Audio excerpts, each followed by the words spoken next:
Hey everyone, today we're going to be showing you how to install the Tusk UTV Polycarb rear window on your 2024 and newer Polaris RZR XP1000. It's going to be the same install process for the 2 and the 4-seaters. And if you've got a windshield on your machine, you definitely want to get a rear window installed because it's going to help prevent dust from swirling inside of the cab, and it's going to protect you and your passengers from the elements. Now, I do want to point out that if you have the Rockford Fosgate speakers in the corners, that's going to be the Polaris Stage 2 audio upgrade kit, or if you have an Ultimate machine, it's going to come with those. We do have a separate window that has those speaker cutouts specifically for that. So it's going to be a similar install process. You're just going to use a couple less clamps. But with that being said, let's go ahead and jump into the process. Over at the bench, first thing I want to point out is we've got a rubber mat. It's a nice soft working surface. You could also use a blanket for that, and that's just going to help prevent any scratches or damage to your rear window. We've got all of our hardware laid out in order, and we're using a few common hand tools to get this done. So specifically a 4mm Allen and 10mm combo wrench. Now if you have the harnesses on your machine, you're also going to need a 16mm combo wrench and 18mm socket. So first thing we're going to do is remove this protective cover off of our rear window. And when you're doing this, you want to end with the etched side of that Tusk logo facing down. Now with the window in this orientation, you want the bulb sill facing up as you install it. So we're just going to start at one end, right in the corner, and this longer piece is going to go all the way across the top to the other side. And this stuff should fit pretty tight. If it fits loose at any point, you can simply squeeze or pinch that bulb sill trim together for a tighter fit. And one other thing that can make installation easy is using a soft base mallet or dead blow hammer to help tap everything in place. Then we've got just a little extra on the end, so we're going to use our side cutters to trim that off. After that, we have the shorter piece of bulb sill trim going on at the bottom. Just make sure that is centered up.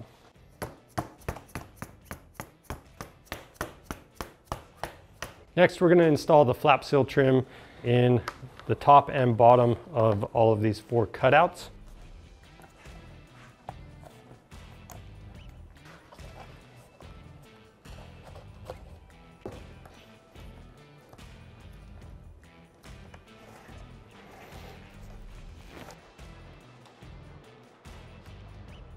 Now with the rear window prepped, we can head over to the machine. Next, remove your rear seats.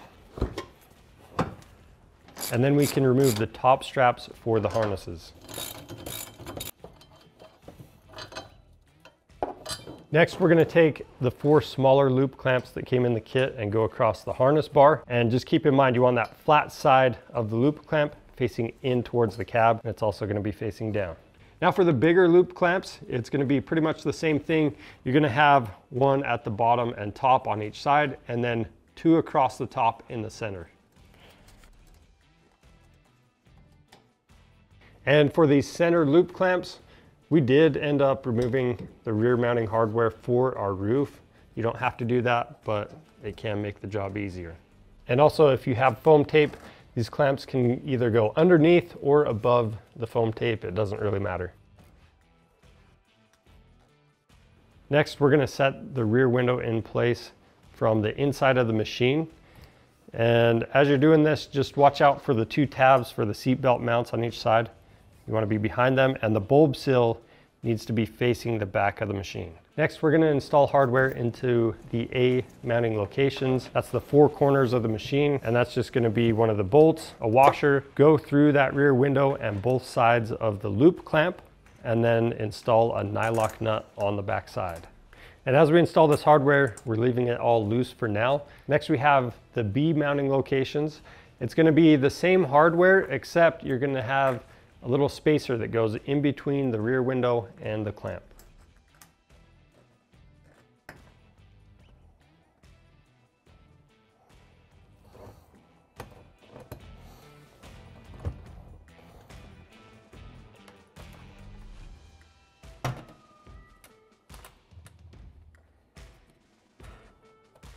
Now getting everything lined up at once can be kind of tricky. So it might be a good idea to have a friend help you out.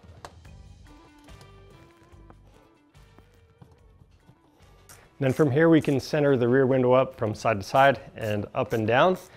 Go ahead and tighten all of the hardware.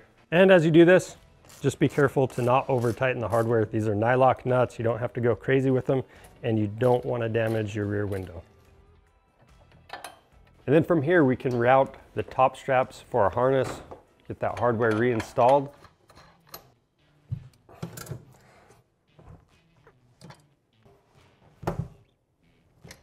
And then we'll reinstall our seats. And that's it for installing the Tusk UTV Polycarb rear window. We're gonna get that protection we're looking for and help prevent some of that dust from swirling inside of the cab. Now, if you need one of these, they are available on our website. Just click the link in the description below. If you have any questions about the install process, leave those down in the comments. And if you wanna see more helpful content like this, subscribe to our channel. I'm Charles with Rocky Mountain ATV MC. Thanks for watching.